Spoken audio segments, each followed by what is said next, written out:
My name is Dr. Lengelle, and I'm interviewing Dr. Angie Abdou, who's a creative writing professor with Athabasca University. And her newest book is This One Wild Life. And Angie's written at least 8 books or something like that. I recall from your website and such. And I read this one with great pleasure. And I'm more of a nonfiction reader, so it was more my cup of tea for that reason. So anyway, I wanted to ask you one of the questions that really is alive for me as I read it was this idea about vulnerability in your writing, because as writers, we cultivate this thin skin to be able to hear the truths that we need to portray and share. And at the same time, when we put them out there, I think readers sometimes see them as an act of courage that somehow makes it that we look like very courageous people that can't get feelings hurt and all of that. And I think this thin skin is still what we have. And I want to know if you might comment on that and how it relates to this book, but also maybe other books you've written, because, this must be a thing. Yeah. People very often, that's the word they will use about my writing is brave. Like if I went through interviews and reviews and reader emails, brave is the word that comes up the most often. And I'm really uncomfortable with that because whenever someone says, "Oh, your book's so brave," I just think, "Oh no, what did I do now? What am I going to do?" Because I don't think of myself as brave, but I do think of it as the writer's job to say things that people aren't normally comfortable saying, or to be more honest than people are normally comfortable being. I mean, that's why I go to books, to find some sort of truth that doesn't seem present in our everyday routine. And so I do try to get that truth on the page, but I don't always enjoy that feeling of vulnerability that comes once the book is out. Someone very early in my writing career said, you can't censor yourself as a writer. You have to learn to write uncensored. And I find I'm very good at that. When I'm at the page, I do not think, what will so-and-so think, or what, how am I going to feel when this book is out in the little town I live in? How am I going to feel when my mother reads this book? I don't think about any of that. So I don't find it difficult to be totally honest on that page and expose myself in a way that's uncomfortable and make myself really vulnerable. That when I see the book sitting on a shelf in a bookstore, that's when I normally have my panic, like, oh my gosh, people are going to read this. And I have this moment of panic, but it just feels like that discomfort is part of the writing life and part of the writer's job. Like if I'm not going to be as honest as I can possibly be, then I can leave the writing to someone else who will be. Mm-hmm. Yeah, I can relate to that and understand that. And I wondered how do you coach students in that to be as honest as they can be, whether they publish or not, Yeah, I remember hearing Camilla Gibbs speak at a festival in Banff, and she said she was writing a memoir called This Is Happy, about her wife leaving her when she was pregnant and having to raise the baby without the wife she thought she'd have at her side, and then having a Filipino nanny, and then a brother with mental health problems. And so suddenly this is her family, 2 brokenhearted women, one who's away from her own children in the Philippines, a brother with mental health and drug problems, and this baby, and this is her family. So she's writing about that. And she talked about her editor would just put a little note in the margins, like, this needs a deep dive. And she'd just be, oh no, because it's always the hardest part where she wanted to kind of back away. And that's where her editors say, no, you have to go. That's where you have to go in. That's what readers want. So that's sort of the similar strategy to what I use with my students. I point out the parts where they just need to get a bit deeper. Yeah. And it's never easy. It's not the easy part to write. I think, would you agree with that it's hard to go in those vulnerable places and go deep in? It can be quite painful. It can be embarrassing. It's embarrassing, painful, but also it involves other people's lives and other people's business. So there's always that ethical component to it, that's on your conscience, I think, as a writer, because we want the ethical conscience, as well as the truth telling. So I always say we're kind of beholden to two conflicting ethics: the ethics of being a good human being and the ethics of being a truthful author. Yeah. And when you write memoir, you have an urge to protect your parents, to protect your children, to protect the people around you. But at the same time, you don't want to write some Hallmark version of your family that is not interesting or useful for anybody. We already have Hallmark. Memoir has to do something else. Some memoir has to go somewhere more real and more deep and more meaningful. Yes. And luckily, I have a very supportive family. My parents and my siblings and my husband and my kids, they're all used to me and that this is what I do. So they put up with it. Yeah. Yeah. And at the same time, there's that other side to it. Like Katie must be thrilled about the book. She must be delighted and she's had an opportunity to be on interviews and to share it. So there's that side of it too. It's been very fun sharing this book with her. She had a big spread in the Vancouver Sun that was all pictures of her hiking and rock climbing, and it was so cute. I mean, obviously, how could she not feel good about that? I think she liked seeing her picture on the front page of the Vancouver Sun and a big spread on the inside. And it's something that we can share, where we can share what I do professionally. Yeah, and I wondered too, when you began this project, like, my approach, of course, is writing as a transformative process. And I wondered, did you set out to hoping it was would be a transformative process, like not just the hiking that you planned, because I think that you did plan for that to be helping her out of her shell and that type of thing, but that the book itself would be transformative, maybe for you, for her, for both of you, for other families even.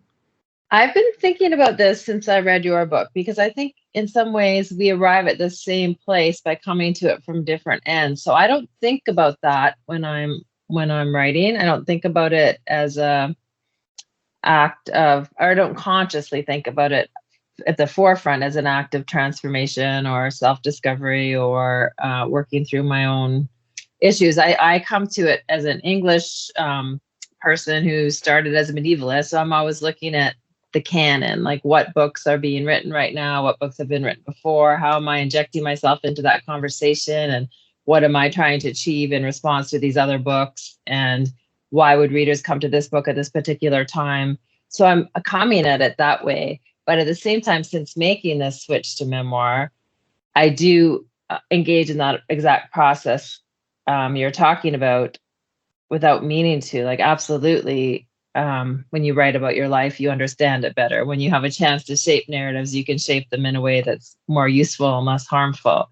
At the end of a project, I see a lot of things differently, including my role as a mother and my relationship with my daughter, my relationship with my husband. So I come at those kinds of things that you're talking about, despite coming at it with a slightly different academic bent than you do. Like, we're in different fields in a way. And I think that's so great for our students, that we both teach writing and we come at it in a slightly different way, but in ways that complement each other. Mm-hmm. And I think to an extent, what you talk about happening in writing even happens when I'm writing fiction. It's maybe less obvious, but of course, when I'm thinking deeply about the world around me and trying to capture it in language, it changes the way I think about things, and then changes the way I live. Hopefully for the better, or else I should stop. But yes, for the better. And I think often of Orwell's connection between thinking and writing. Like, if your thoughts are muddy, your writing is going to be muddy. So you have to get your thoughts clear to make your writing presentable even. So that process of writing things down, it makes it clear to yourself where your thoughts are muddy and where you haven't figured things out and where there's something illogical happening. And that's very useful in a day-to-day understanding life sort of way too. Mm-hmm. Yeah, and one of the chapters in your book that I was glued to a couple of them, but there was especially, of course, the one where you end up on that mountainside with your friend. And I thought about, the movie where about the wilderness. I think it's Anthony Hopkins. He says, we don't in the mountains, we don't die of like lack of water or lack of this or that, but we die of shame. He says we die of shame. Yeah. Climbing the mountain, I thought, because like I was thinking, this is the downside of being Canadian, when we're too polite and we don't say like, what the heck are you doing? Stop now. I'm going. Bye. Yeah. I can't imagine Germans or Dutch people being quite that polite, for instance, about something like that.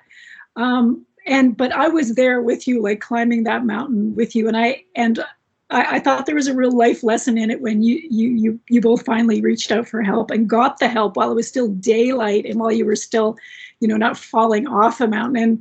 And I think there's a life lesson in that. Like when you get yourself into, ask for help. Maybe you speak to that. Yeah, isn't that funny? The chapter is very literal, but it also is a metaphor. It actually happened, but it functions as a metaphor for asking for help when you need it. Absolutely.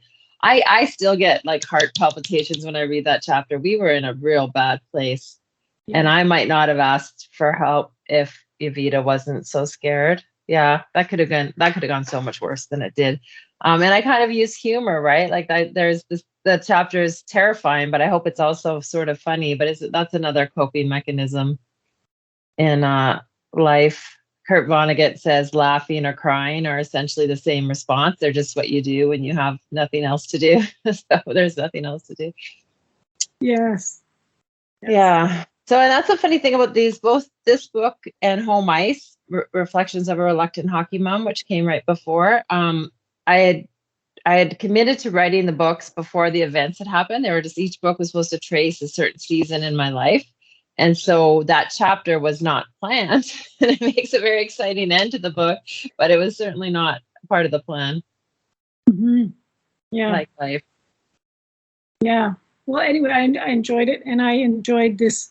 I enjoyed it right from the start as you talk about your children and how they were born and how different they were at birth and sort of how we spend more time on the child that is more demanding and that the child who's less demanding can sort of disappear into the wings and seems to work quite well. But then we realize, hey, wait a minute, and I have a similar thing with a firstborn that's quite vocal and a secondborn who's quite easygoing and who, I have to stop and really pay attention to that. And I think that your book brings that kind of inspiration to families to really pay more attention to what the needs are and also what kind of adventures do we want to have with our kids. I think that's a great question because I read your book and I thought, I'm not a fitness person I used to do sports, but I'm not a fitness person like Angie is. And I thought, should I be doing more fitness with my kids? But then I thought, no, let me make my own translation of that thing, which is like, I go to museums with my kids and take them to Europe and we're going to go to Rome for sometime next year if we can travel. So I thought that what I liked about your book, I think it can be taken is what kind of adventure do you want to have with your family and your children? So I love that response to my book because how I think of memoir is that it's a conversation. So in my mind, I'm creating the space in which I'm super honest about my life and I'm questioning things and I'm wondering what's the right way to do things and I'm incorporating some research and I'm entering a conversation with that. And then I'm hoping what that does is opens a space for the reader to carry the conversation on in her mind where she's doing exactly what you do. Well, I like the idea of having adventures with my kids, but that's not my kind of adventure. So I do this, or, that relates to my children. I like that because to me, that's the main thing that memoir offers is this sort of intimacy where it feels like a conversation with a really close friend and it makes you think then personally about your life. So that's exactly how I would hope someone would respond to this book. Thank you. Yeah. Well, thank you. I have enjoyed it and I appreciate that we're colleagues, at the university. And I do think we indeed come to writing from different angles, but in the very interdisciplinary in that sense, you're coming from literature. Yeah. I'm coming more from the pedagogical, psychological side of things. But yeah, and I think it's so great that in the Masters of Arts of Interdisciplinary Studies, we have students that work with both of us. So there are students who presumably like writing and like reading and like thinking deeply about life. And then they get to work with both of us and see these different approaches that complement each other but are not the same. Exactly, yes.